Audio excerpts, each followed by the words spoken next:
بقى قدامنا زي ما احنا شايفين كده العنكبوت الاحمر بيعمل ازاي. يعني ممكن مع شتات الاصابه بتلاقي كل النبات زي ما انت شايفه كده اصفر ولونه شاحب، وحتى نفسه الثمار شكلها اصلا مش مظبوطه، شكلها اصلا فيها اعوجاج. ده مشكله العنكبوت الاحمر، ممكن معاك يدمر النبات بالكامل ومبقاش عندك اصلا اي محصول تجمعه او اي نبات عندك، وبالتالي الخساره عندك بتزيد. السلام عليكم ورحمة الله وبركاته، أهلا بكل متابعي قناة زراعة أونلاين. كالعادة معاكم المهندس محمود آدم، وإن شاء الله النهاردة فيديو جديد مهم جدا على أهم المشكلة بتواجه الخيار حاليا في الفترة اللي احنا فيها ديت خلال شهر 9. هي مشكلة شكل العنكبوت الأحمر. عشان بس كلنا عارفينه طبعا مع ذات الإصابة ده بيبقى المنظر بتاعه ده، تمام، بيبقى لونه أصفر، كل النبات كله أصفر بسبب التغذية بتاعة العنكبوت الأحمر أو الحشرات. نشوف ورقة خضرا شوية عشان نشوف فيها العنكبوت الأحمر بشكل عامل ازاي. بصوا كده، شفت الحشرات الصغيرة جدا دي؟ ده العنكبوت الأحمر. يعني بص الورقة دي كلها كده فيها عنكبوت أحمر. ده كده مظهر الإصابة على السطح السفلي للأوراق. بيبقى الحشرات موجودة، انت ممكن تشوفها بالعين المجردة علشان ما تزيدش معاك الإصابة. وطبعا بيبدأ معاك الإصابة في بداية الصوبة، ما بتتنقلش للصوبة من جوه، لا بتبقى في بداية الصوبة. دي برضو معلومة مهمة جدا لازم تاخد بالك منها، ان العنكبوت الاحمر بيبدأ من الصوبة وبعد كده يبدأ يدخل جوه للصوبة من جوه.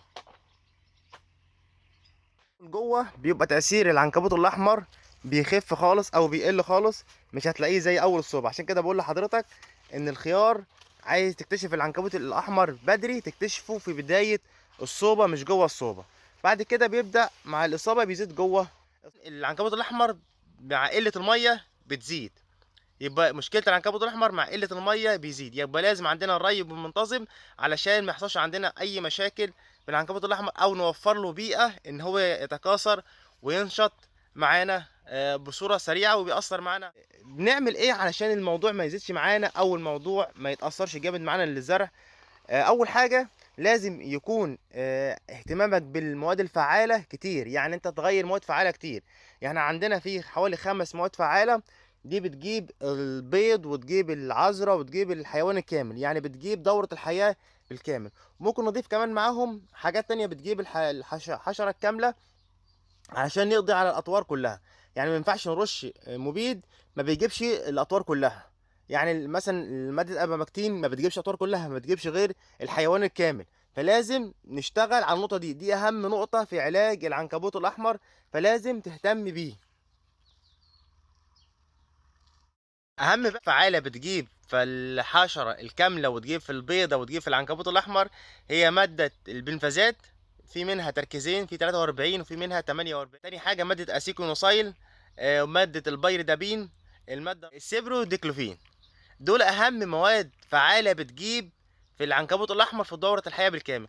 طب نزود بقى الكفاءه ازاي، او نزود الدوز او المبيد يقضي ازاي على اكبر عدد من الحشرات؟ بنحط معاه مادة الابامكتين، بتبقى 1.8 من 10، 3.6 من 10، بتبقى 5%، على حسب الموجود عندك. بتحط المبيد ده كله او المادتين دول مع بعض، بيجيب معاك نتائج ممتازة ممتازة. بس طبعا ملحوظة مهمة جدا، لازم ما نبدأ نغير المواد الفعالة. احنا قايلين 3 مواد او 4 مواد فعالة، لازم نغير المواد الفعالة ديت بعد ما يخلصوا. يعني ما نرش مادتين ورا بعض عشان الحشره ما تاخدش مناعه. احنا كده خلصنا الفيديو.